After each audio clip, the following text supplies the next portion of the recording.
Finding out what the adventures of Dale and Jerry have been up to. Morning. Hi, morning, Jeff. How are you? Good to see you again back here on the air. I've been doing sports reports and things. You've been busy this week. Wow. Jerry, I got notes that you spent some good time in front of the county commission this past It's week. not done yet. What was going on out there? Well, I just offered public comment, and the usual, they listen very politely, thank you very much, sit down and shut up, is how that's translated. There's no engagement with, No. you talk, they listen. That's Thanks for coming. And it's not meant to be a conversation. And unfortunately, I gave my comment, and there were comments made by the commission after I'd left the room, and not at their fault, at my own, because I chose to leave the room early. But anyway, basically the public comment I gave was, I shared with them an example of PUD 1's strategic plan and how they had identified, this is what we're doing to support the public, and basically their top two items, because that's what their business is water and electricity. And the format, if for those people in private industry who have had a chance to manage by objectives and whatnot, that provides a framework to communicate to the staff and anyone who wants to look at it what the priorities are and what they're working on. And it also includes different items that different departments might be working on, which assigns ownership. And then as they go through that once a quarter, there is some measurement done as are we done or not. But what it is, it's a communication vehicle. Plus, it provides direction. And so I shared the copy like PUD has on their website with them, and also did a little web search of what does, a vision, mission, whatever. How do you know? It's the old vacation story. If you don't know where you're going to go on vacation, how do you know? Do you just go and start driving, and wherever you end up? That's typically not what you do. Right. Planning is involved. Yeah, and what actually occurred was in February, the commissioners did have a retreat. That was the word I couldn't get out of my mouth last week. And those items that they discussed on the retreat, which is I had mentioned in my statement, and they commented on, both Commissioner Schutte and I always say Jeffries, but Drexler commented on the purpose of that retreat document was not to necessarily share it with the rest of the electeds and department heads, and which is I kind of find confusing because Commissioner Drexler said it was a working session, and okay, you get your work done through those department heads and elected officials. You don't go do the work. So how do you communicate that, to the rest of them? And then Commissioner Schutte did say that they had incorporated some of that work in the instructions that they gave to the department heads and electeds for their budget and the construction thereof. So today there is another budget workshop at 9. I think I'm going to go there. In fact, I know I'm going to go there. And also there was a discussion by Kevin Hansen, the jail chief, regarding his total budget. And, the county wonders why we lose good people. I believe everyone perceives Kevin Hansen as an asset that they acquired for the jail. He's made improvements, done cost-cutting measures, changed processes and whatnot. But now he's saying, if you cut more out of my budget, I won't be able to operate it. He went down and itemized, and I believe the end result was, after salaries and food and nursing and all of that, it was about $400,000 left for the year to operate on any emergencies or whatnot. And I don't know if his number included or excluded overtime.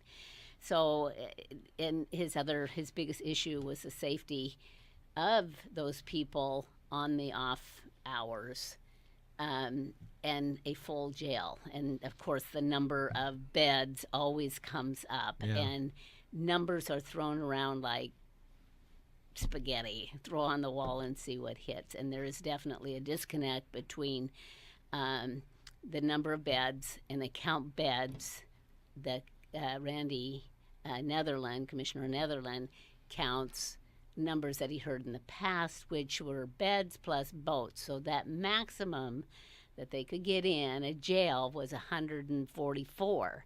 But that said you had boats or beds on the floor, and you had adequate staff to monitor that. When Kevin was on with Casey on Monday, one of the things that he had mentioned is, you have people on the beds, you have people in the boats, and if there's a situation where the room is so tightly filled with people, but guards have to go in through the rooms to do head counts, if they're straddling over inmates, correct, right?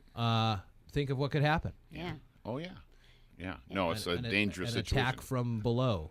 Yeah. Yep. Quite possibly. And who they wants could to be in that situation? Yeah, they could wrestle him down in a minute, and it's the middle of the night. It's dark. Right.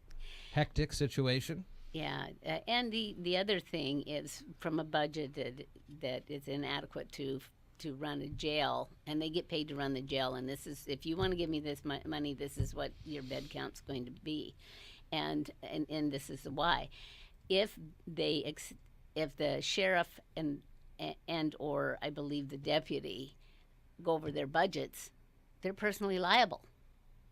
And so, my read on it that Deputy Hansen was about 99% up to his limit. Yeah, well, to so his 9 limit. o'clock you say today is the next big meeting? Well, it's the next budget workshop. Now they've broken them down, and the communication of the workshops and that kind of stuff is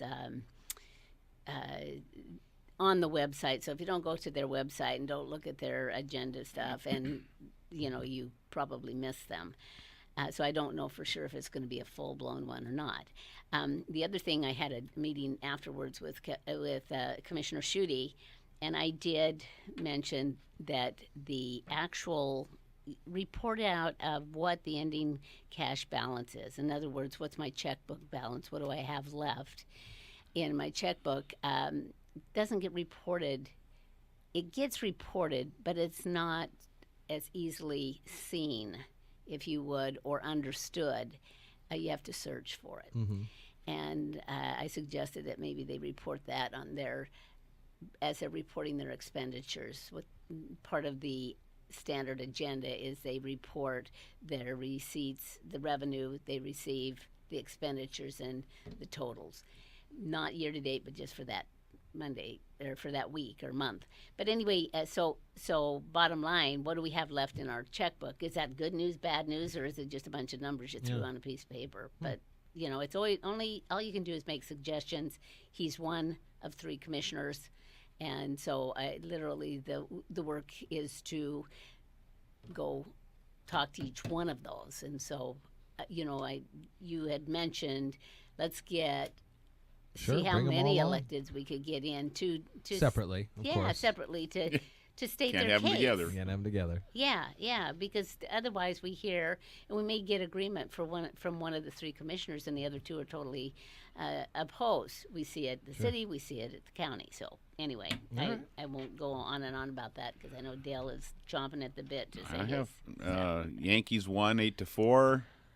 They play Cleveland. That was good and because that was an old sports report that we were playing. Yeah. So Oyster Fest on the pallet for That's it. for Big the weekend. weekend ahead, and that's the adventures right there. All right. Well, we have, Beautiful weather. Yeah, It's we gonna be have nice. one more. We went to the sheriff's breakfast. Oh yeah, how was that? We sure did. The I'm sorry. FBI Do you want to tell people about were that? there or something? Since I took up. Yeah, well, they swore in some marshals, U.S. marshals from the local resources here, the city and sheriff's department both, and so this gives the